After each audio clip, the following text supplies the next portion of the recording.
बिस्मिल्लाहिर्रहमानिर्रहीम। अस्सलाम वालेकुम सामीन, अल्लाह पाक ने माँ के दूध में जो हिकमत वशीदा रखी है वो कोई नहीं जान सकता। दूध एक मुकम्मल ग़िज़ा है पैदा होने वाले बच्चे के लिए कि वो माँ के अंदर से बच्चे के अंदर जाने तक बाहर की हवा, बाहर के कोई हवा के ज़र्रात भी उसको छू नहीं सकते।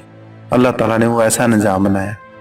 हदीस नबी सल्लल्लाहु अलैहि वसल्लम भी है कि बच्चे को 2 साल तक माँ दूध पिलाए, वो ताकि बच्चे की जो अंदर की ग़िज़ाई ज़रूरियात हैं वो माँ के दूध से पूरी हो जाएं।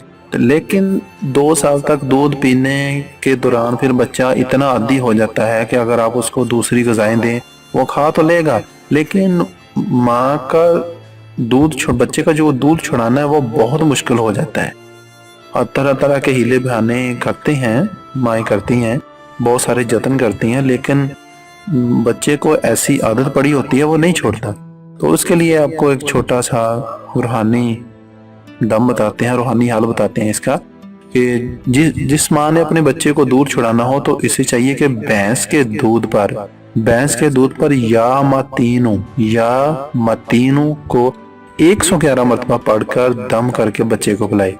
भैंस के दूध पर या मतीनों को 111 मरतबा पढ़कर बच्चे को पिलाए तो इंशाल्लाह अल्लाह के हुक्म से 1-2 बार करने से ही, चंद बार करने से ही बच्चा आराम से ही माँ के दूध को छोड़ देगा, दूध पीना छोड़ देगा और दूसरी खुराक की तरफ उसकी तवज्जो हो जाएगी।